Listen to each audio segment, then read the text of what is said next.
What happens when the one who should deliver justice mocks the helpless instead? A young black man, crying for truth, ridiculed by a powerful judge. But the judge had no idea who was about to walk through those doors. A guest so powerful that the entire courtroom would never be the same. On that day, justice wasn't just served, it was transformed. The courtroom smelled of oak polish and cold stone, the kind of space built not for comfort but for intimidation. The air was tight, thick with whispers from the benches where spectators sat in uneasy silence. At the front, on a raised dais, Judge Randall Kensington leaned back in his leather chair, his robe pooling around him like the folds of a vulture's wings. He was notorious in the county, an aging white man with steel gray hair and a tongue sharper than a knife. He believed in order, in appearances, in old ways where certain people belonged at the top and others at the bottom. And today, at the very bottom, sat Marcus Holloway. Marcus was a 32-year-old black man, his frame broad but slouched under the crushing weight of humiliation. He wasn't a stranger to hard times, growing up in the South, working odd jobs to support his mother after his father passed away, but he had never been in a courtroom like this, with cameras flashing outside and news vans parked on the street. He wasn't the criminal they painted him to be. His only crime was being in the wrong place when the police raided a convenience store. The real thief had vanished into the night, but Marcus had been there, confused and terrified, carrying a bag of groceries. Within moments, he was slammed against a patrol car and shoved into cuffs. His lawyer was barely more than a figurehead, a court-appointed stranger who looked at his watch more than he looked at Marcus. And now, standing in front of Judge Kensington, Marcus's voice cracked when he tried to speak. "Your Honor, please, I didn't—" "Stop your whining," the judge snapped, his words cutting across the room. He leaned forward, sneering. "You sound pathetic. Grown man crying like a child? Do you think tears are going to convince me? Do you think pity has a place here?" The spectators murmured. Some shook their heads. A few smirked. Marcus's lips trembled. He wiped his face, ashamed. "I'm telling the truth," he whispered, but his words carried little weight against the booming authority of the bench. Judge Kensington chuckled. He actually chuckled. "The truth," he repeated, mocking him. "Son, the truth is that you people always have excuses, always a story, always the victim. I've been doing this a long time, and I can smell a liar when I see one. And you, sir, reek of desperation." The court clerk shifted uncomfortably, but said nothing. The stenographer kept typing, her fingers mechanical, recording words no one dared to challenge. Marcus lowered his head. The laughter from the bench burned hotter than any prison sentence. It should have ended there, another routine humiliation in a system built to break him. But then the courtroom doors creaked open. Heavy, deliberate steps echoed on the tiled floor. Everyone turned, curious and confused, as a tall figure entered. He was dressed in a crisp suit, the kind that whispered money and authority. But it wasn't his clothes that silenced the room. It was the aura around him, commanding, unflinching, electric. Judge Kensington's smirk faltered. The man stopped near the front row of benches, his gaze sweeping the room. His skin was dark, his shoulders squared, his presence unmistakable. Marcus blinked, disbelief mixing with sudden hope. It was a face he knew, a face the judge could not so easily mock. The stranger cleared his throat, his voice carrying effortlessly. "Pardon the interruption, Your Honor," he said, with the calm tone of someone used to being obeyed, "but I believe this proceeding concerns a man under my watch." The courtroom froze. Marcus stared, his tears drying on his cheeks. He never thought this man would come, not here, not for him. And yet here he was, the special guest. The silence in the courtroom thickened like a storm about to break.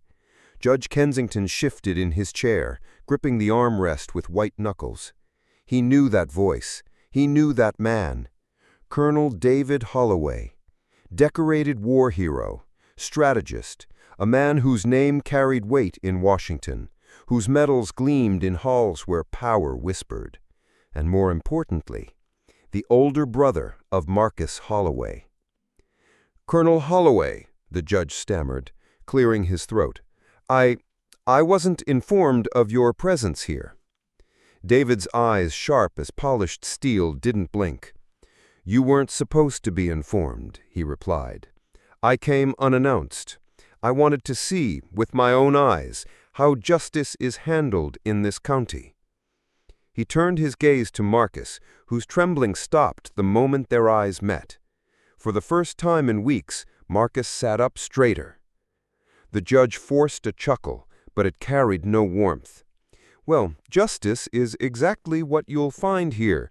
Your brother has his day in court, and the evidence speaks louder than his emotions." He emphasized the last word with disdain, glancing at Marcus's dried tears. David's jaw tightened.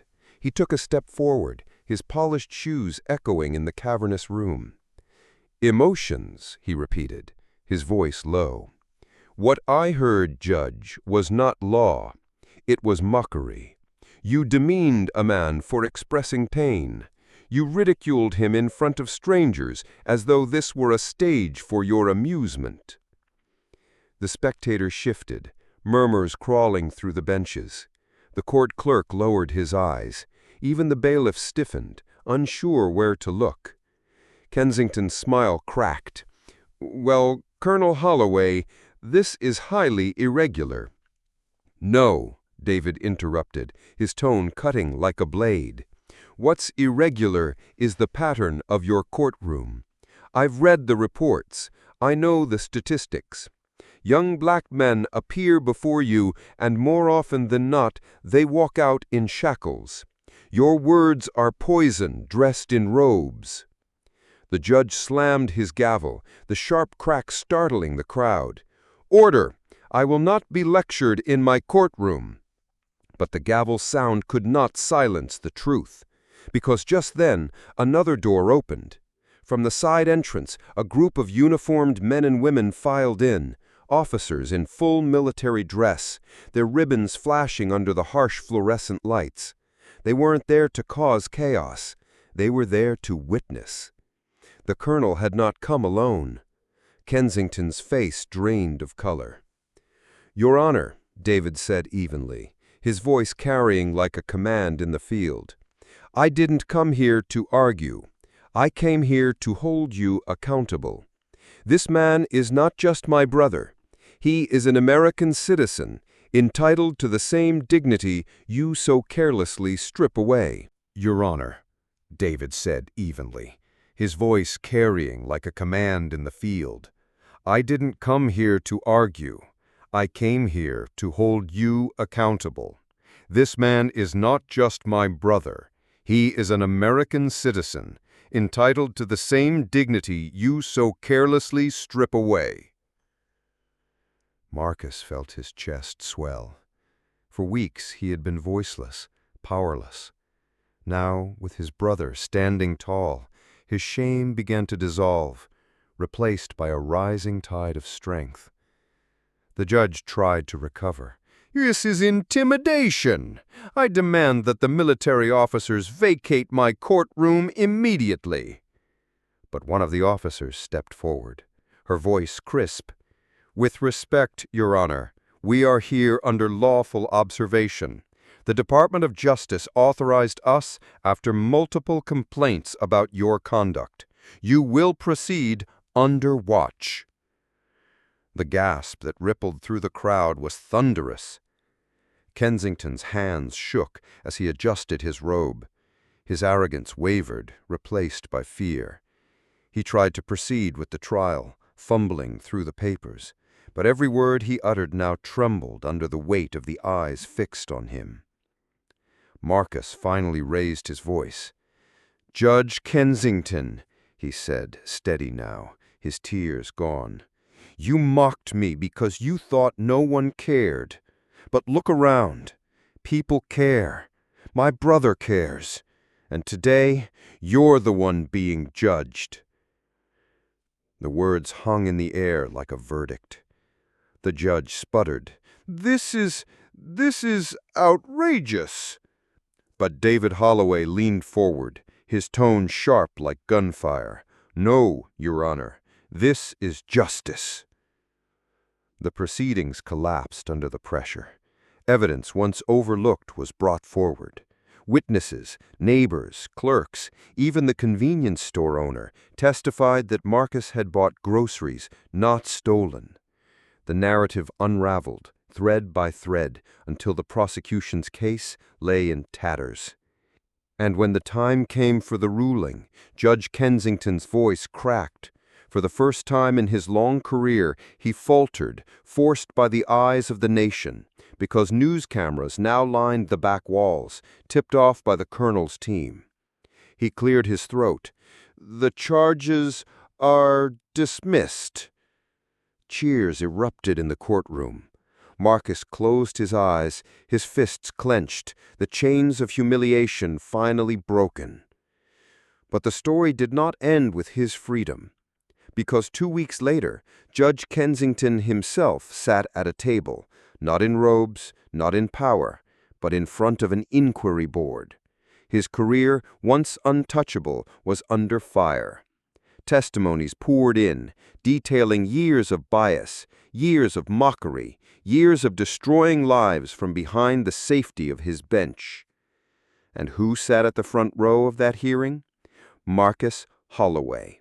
No longer prying, no longer broken, with his brother at his side, he stared at the man who had mocked him and felt no fear. The mighty judge was now the one being judged. And when the final gavel fell, it wasn't Kensington who pronounced the words. It was the board chair.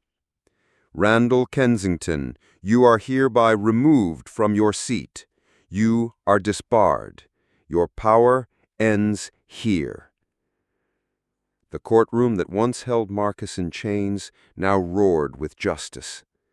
As the disgraced judge was led away, Marcus whispered to his brother, "You saved me." David shook his head, his hand resting on Marcus's shoulder. "No, you saved yourself. I only reminded them that you matter." And in that moment, Marcus realized the truth. His tears had not been weakness. They had been human. What was weak was the man who had mocked them, a man whose empire of arrogance had finally crumbled under the weight of justice.